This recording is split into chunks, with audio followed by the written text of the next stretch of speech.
Cup चाह ते बना रहे हो पति ठोक के मिठा ढो के घटिया किस्म की बेवकूफ औरत पति परमेश्वर को काम करानी है कपड़े थोड़ा छोटी गल है हाँ तेन काम नहीं कहता तू तो फिर ते चढ़न लग पे चार कपड़े की धोले तू गल्लां सुनान लग पे ਜਦੋਂ ਦੀ ਤੇਰੀ ਜ਼ਿੰਦਗੀ ਚ ਆਈਆਂ ਜ਼ਿੰਦਗੀ ਦਾ ਬਣ ਕੇ ਰਹਿ ਗਈ ਮੇਰੀ ਨਾ ਖਾਣ ਨੂੰ ਚੰਗਾ ਦੀ ਨਾ ਪਾਣ ਨੂੰ ਤੇਰੇ ਵਰਗੀ ਨਹੀਂ ਤੂੰ ਤੇ ਸਾਰਾ ਪਿੰਡ ਵਾਂ ਕੇ ਖਾ ਗਈ ਤੂੰ ਗੱਲ ਕਰਨੀ ਹੈ ਮੇਰੇ ਨਾਲ ਤੇਰੇ ਇਹਨਾਂ ਦੁੱਖਾਂ ਦੀ ਵਜ੍ਹਾ ਤੋਂ ਮੈਂ ਸੜ ਕੇ ਸਵਾਹ ਹੋ ਗਈਆਂ ਨਾਲ ਲੋ ਸਾਰੇ ਵੇਖਣ ਦੇ ਜੇ ਯਾਦ ਕਰੋਗੇਗਾ ਜਦੋਂ ਮੈਂ ਬਾਹਰ ਉੱਥੇ ਘੁੰਮਦੀ ਹੁੰਦੀ ਹਾਂ ਮੇਕਅਪ ਸ਼ੇਕਅਪ ਕਰਕੇ ਫੁੱਟੀ ਕੋਟਨ ਲਾ ਕੇ ਲਸ਼ਪਸ਼ ਬਣ ਕੇ ਕੈਰੀ ਦੇ ਵਿੱਚ ਆਉਂਦੀ ਹਾਂ ਤੇ ਤੂੰ ਮੇਰੇ ਅੱਗੇ ਪਿੱਛੇ ਅੰਬ ਦੇ ਟੱਕਰੀ ਲੈ ਕੇ ਘੁੰਮਦਾ ਭੈਣ ਜੀ ਅੰਬ ਦੇ ਲੋ ਬੜੇ ਮਿੱਠੇ ਜੇ ਵਿਆਹ ਤੋਂ ਪਹਿਲਾਂ ਕਰਨਾ ਪੈਂਦਾ ਤੇ ਹੁਣ ਤੂੰ ਮੇਰੇ ਸਿਰ ਤੇ ਮਰ ਗਈ ਜਦੋਂ ਦੀ ਤੂੰ ਮੇਰੀ ਜ਼ਿੰਦਗੀ ਆਈ ਹੈ ਮੇਰੀ ਜ਼ਿੰਦਗੀ ਨੂੰ ਨਰਕ ਬਣਾਤੀ ਫੜ ਕੇ ਨਾ ਮੁੜੋ ਲੱਗੇ ਰਹੋ ਕੀ ਮੌਤ ਪੈਣੀ ਨੇ ਤੈਨੂੰ ਹੁਣ ਤੇਰੀ ਨੈਸ਼ ਲੱਗ ਗਈ ਨੈਸ਼ ਤੇ ਤੂੰ ਹੈ ਜਦੋਂ ਦੀ ਤੇਰੀ ਜ਼ਿੰਦਗੀ ਚ ਆਈਆਂ ਬਿਮਾਰੀਆਂ ਦੀ ਫੰਡ ਲੱਗੀ ਏ ਉੱਠ ਹੁਣ ਹੋਇਆ ਕੀ ਆ ਉੱਠ ਮੈਨੂੰ ਮੁੰਸ਼ੀ ਕੋਲ ਲੈ ਕੇ ਚੱਲ ਮੁੰਸ਼ੀ ਕੋ ਕੀ ਡਾਕਟਰ ਕੋ ਚੱਲ ਮਰਨਾ ਹੀ ਹੋ ਮੁੰਸ਼ੀ ਕੋਲ ਨਹੀਂ ਮੁੰਸ਼ੀ ਕੋਈ ਜਾਓ ਪਿੰਡ ਦਾ ਸਭ ਤੋਂ ਸਿਆਣਾ ਮੁੰਸ਼ੀ ਹੈ ਉਹਦੀ ਇੱਕੋ ਗੋਲੀ ਨਾਲ ਬੰਦਾ ਬਿਲਕੁਲ ਠੀਕ ਹੋ ਜਾਂਦਾ ਹੈ ਹਾਂ ਮੁੰਸ਼ੀ ਇੱਕ ਹੀ ਗੋਲੀ ਦਿੰਦਾ ਪੀਲੀ ਗੋਲੀ ਦਿੰਦਾ ਉਹਨੇ ਆਰਾਮ ਆਈ और नहीं डॉक्टर को चलने आना ਨਹੀਂ ਮੁੰਸ਼ੀ ਕੋਈ ਜਾਓ ਮੁੰਸ਼ੀ ਕੋਈ चला फिर ਇਹਦੇ ਬਾਜੀ ਗੱਲ ਸੁਣੋ ਮੈਂ ਤੇ ਕਹਿੰਦਾ ਪਹਿਲੇ ਇਹਨੂੰ ਇੱਕ ਗਲਾਸ ਠੰਡੀ ਲੱਸੀ ਨਾਲ ਪਿਆ ਕੇ ਵੇਖੋ पेट की वेगा ਇਹਦੇ ਨਾਲ ਠੀਕ ਹੋ ਜਾਏਗਾ ਬਿਲਕੁਲ ਨਹੀਂ ਤੇ ਗੱਲ ਸੁਣੋ खून की या ਇਹਨੂੰ ਮੇਰੀਆਂ ਇੱਕ ਵਾਰੀ ਗੰਦੀਆਂ ਜਰਾਬਾਂ ਤੇ ਸੰਭਾਲ गानियां है ऐसे लायक है ਨਹੀਂ ਤੇ ਗੱਲ ਸੁਣੋ ਤੁਹਾਨੂੰ ਇੱਕ ਮੈਂ ਮਸ਼ਵਰਾ ਨਾ ਦਵਾਂ मैं बोली खाली बोल पे हूं की या ਬੜਾ ਕਾਰਾਮਤ ਮਸ਼ਵਰਾ ਜੀ ਸਭ ਤੋਂ ਪਹਿਲੇ ਤੁਸੀਂ ਜਾਣਾ ਹਿਮਾਲਿਆ ਦੀ ਸਭ ਤੋਂ ਉੱਚੀ ਚੋਟੀ ਤੇ ਉੱਥੋਂ ਤੁਸੀਂ ਇੰਨੀ ਕੁ ਬਰਫ਼ ਲੈ ਕੇ ਆਣੀ ਹੈ ਉਹ ਬਰਫ਼ ਨੂੰ ਤੁਸੀਂ ਫਿਰ ਚੁੱਲ੍ਹੇ 'ਚ ਰੱਖ ਦੇਣਾ ਉਹ ਮੈਂ ਮਰ ਜਾਣਾ ਮੈਨੂੰ ਲੈ ਜਾਓ ਉਹਦੇ ਵਿੱਚ ਤੁਸੀਂ ਇੰਨਾ ਕੁ ਲੂਣ ਪਾਣਾ ਇੰਨਾ ਕੁ ਪਾਣਾ ਵਿੱਚ ਨੀਲਾ ਕੋਕਾ ਰਾਤ ਦੇ ਪਿੰਡ 'ਚ ਜਿਹੜਾ ਚੱਪੜ ਨਹੀਂ हां हां ਉਹ ਅੱਧਾ ਗਲਾਸ ਪਾਣੀ ਦਾ ਲੈ ਕੇ ਆਣਾ ਉਹਨੂੰ ਚੰਗੀ ਤਰ੍ਹਾਂ ਮਿਕਸ ਕਰਕੇ ਬੋਇਲ ਕਰਨਾ ਹੈ ਉਹਨੂੰ ਬੋਇਲ ਕਰਕੇ ਇੱਕ ਪਲਾਸਟਿਕ ਦੀ ਬੋਤਲ 'ਚ ਪਾ ਕੇ ਠੰਡਾ ਕਰ ਲੈਣਾ करता ਉਹਨੂੰ ਠੰਡਾ ਕਰਕੇ ਇਹਦੇ ਸਿਰਹਾਣੇ 'ਤੇ ਰੱਖ ਦਿਓ ਤੇ ਜਾ ਕੇ ਮੁੰਸ਼ੀ ਨੂੰ ਦਵਾਈ ਲੈ ਆਓ सीन 3 शोका और उसकी बीवी मुंशी के पास जाते हुए ये वो बोतल का नहीं करना ही ਉਹ ਮੈਨੂੰ ਨਹੀਂ ਪਤਾ ਉਹ ਭਾਵੇਂ ਤੁਸੀਂ ਰੋੜ ਦਿਓ ਕੋਈ ਗੱਲ ਨਹੀਂ रात दिया ਲੈ ਕੇ ਚੱਲ चल मैं ऐसे ਸਲਾਮ ਅਲੈਕੁਮ ਮੁੰਸ਼ੀ ਸਾਹਿਬ वालेकुम अस्सलाम ਮੁੰਸ਼ੀ ਸਾਹਿਬ ਮੈਂ ਨਹੀਂ ਬਚਣਾ ਮੁੰਸ਼ੀ ਸਾਹਿਬ नहीं बचना ਇਹਦੀਆਂ ਨਸ਼ਾ ਲੱਗ ਗਿਆ ਮੈਨੂੰ नहीं बचना वाकई बचना ਮੁੰਸ਼ੀ ਸਾਹਿਬ जे अगर तेनू पता है तू नहीं बचना तो मेरे को भूलिया ना क्या दिन आ जा रहा है कि आपने सही लग रही है ਮੁੰਸ਼ੀ ਸਾਹਿਬ ਚੈੱਕ ਕਰੋ ਮੁੰਸ਼ੀ ਸਾਹਿਬ ਨੂੰ ਉੱਤੋਂ ਲੈ ਕੇ ਥੱਲੋਂ ਤੱਕ ਚੈੱਕ ਕਰੋ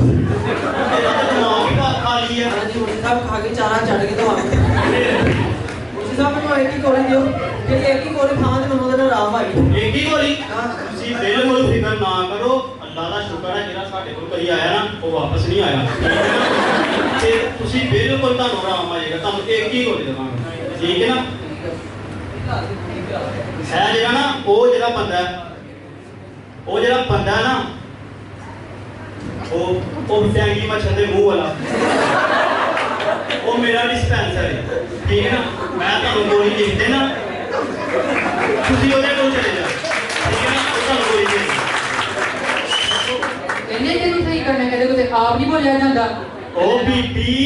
आराम नाल सबर कर मेरे को तेरा रंग चिट्टा करन वाला ते उन्हां दे पैर चिट्टे करन वाली क्रीम है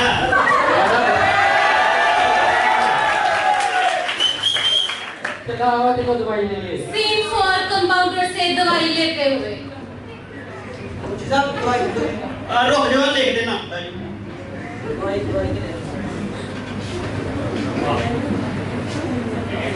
नीचे तो इतना लिख दे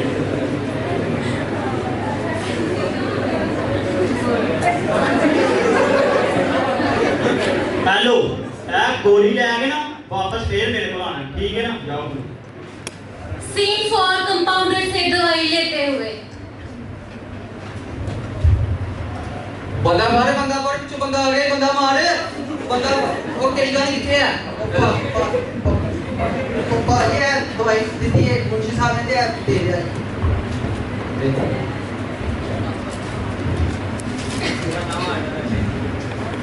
नाम टोकन पर दादे ने अंदर बात पुत्र तो मिले तो आ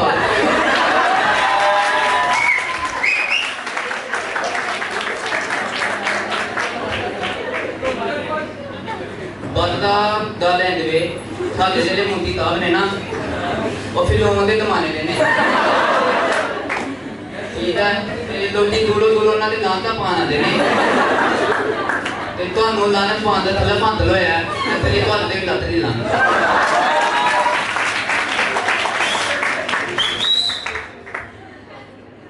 ਦਵਾਈ ਮੈਂ ਤੁਹਾਨੂੰ ਦੇ ਦਿੱਤੀ ਨਾ ਇਹ ਤੁਸੀਂ ਖਾ ਲੈਣੀ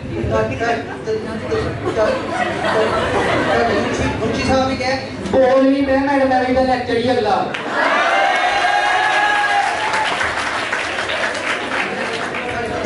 मुंशी साहब ने कहा एक ही गोली खानी थे राम एक ही दो नाम दे दी टेंशन ना लो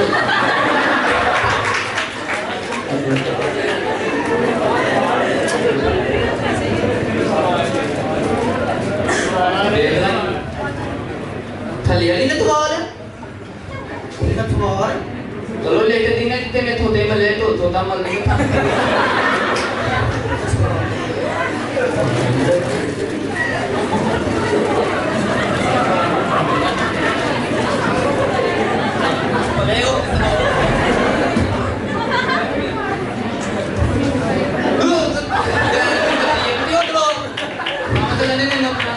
लेना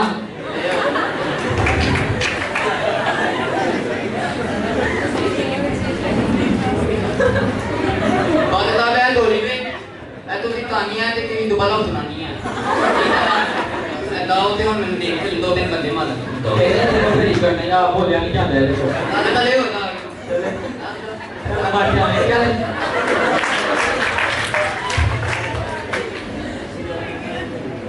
सीन 5 मुंशी की एकलौती गोली खाने के बाद। शुक्र साहब मेरी की गोली हाँ जी मुंशी साहब ले दी गोली चलो ਤੁਹਾਨੂੰ ਆਰਾਮ ਤੇ ਆਏਗਾ ਤੇ ਤੁਸੀਂ ਮੈਨੂੰ ਇਨਾਮ ਕੀ ਦੋਗੇ यही कमरा दी खुदाई करने आ तब कमरा शोभा साहब मेरे को पल्लियों ले लियो अपनी जनानी की पहला खोल दो तेरी ना मैं कबर काट दिया कलैन आ गया किथों आ गया तेरे को तो महल्ले दी कुत्तियां वेख के दौड़ जांदियां सीधे मुंह सर नवार नु तो खाते ना ये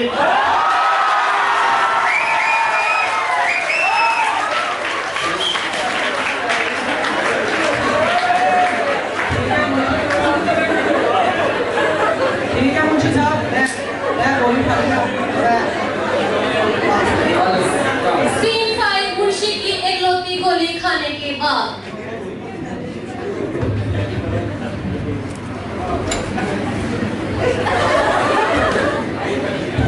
बिजली कड़कन नहीं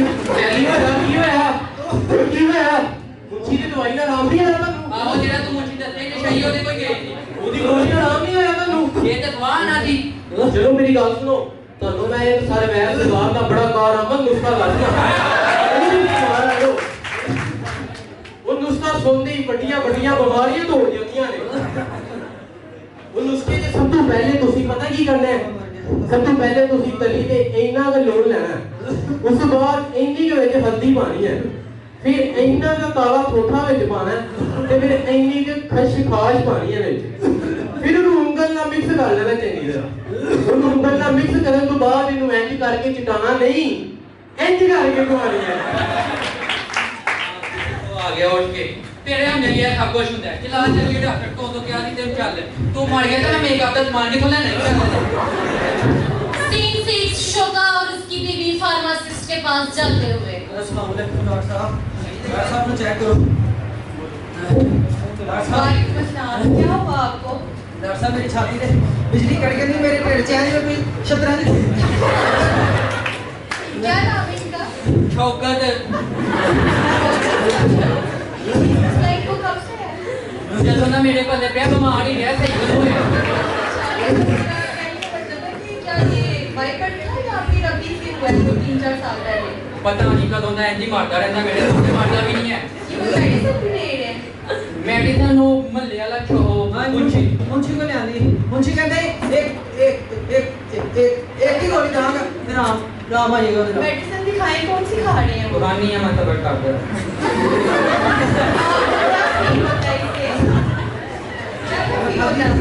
मैं खा दी ना मेरे नाम सारे वो तो मेरे साह ਜਿਹੜੇ ਨਾ ਰੋਕ ਰੋਕ ਕੇ ਆਉਂਦੇ ਨੇ ਤੇ ਛਾਤੀ ਤੋਂ ਵੀ ਐ ਜਿਵੇਂ ਆਵਾਜ਼ਾਂ ਆਉਂਦੀਆਂ ਨੇ ਤੇ ਬੋਲ ਵੀ ਕਹਿ ਮਾਰਦਾ ਮੈਨੂੰ ਭੁੱਖ ਲੱਗੀ ਆ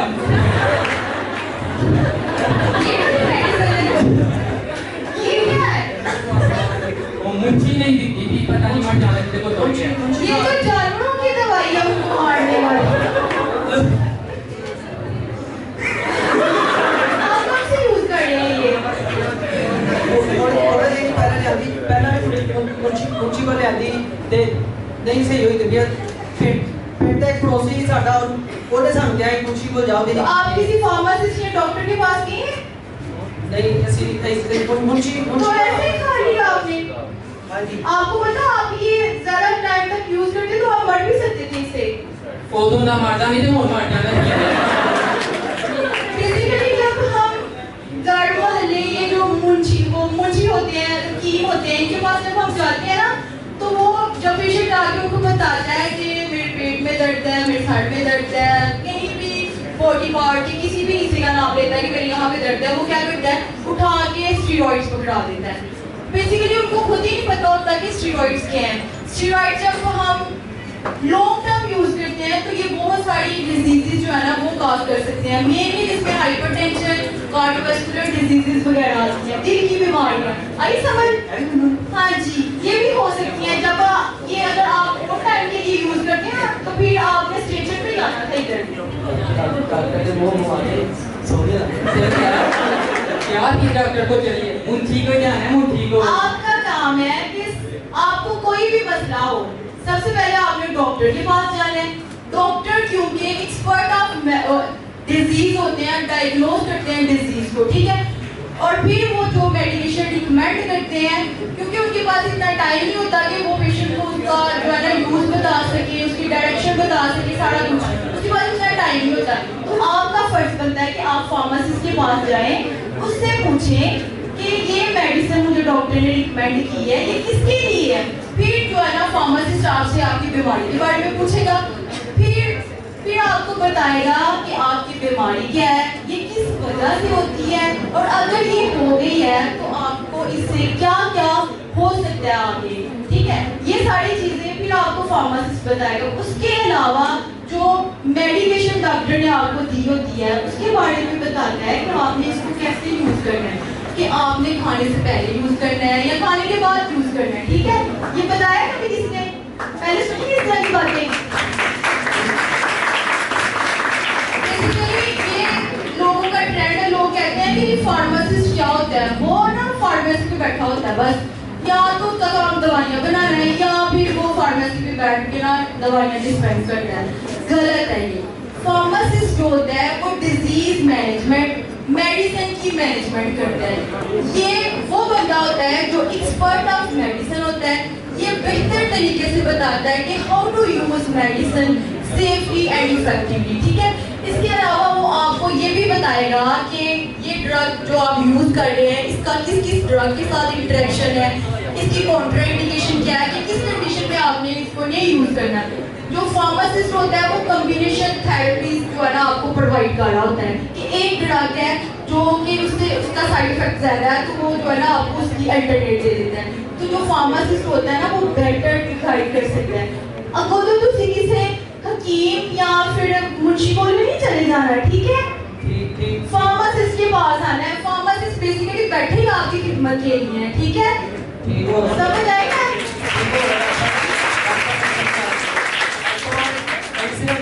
ਸਾਡੇ ਕੋਲ ਆਵਾਂਗੇ हम समझ आ गई है कि असली हीरो असली doctor pharmacist. Thank you so much.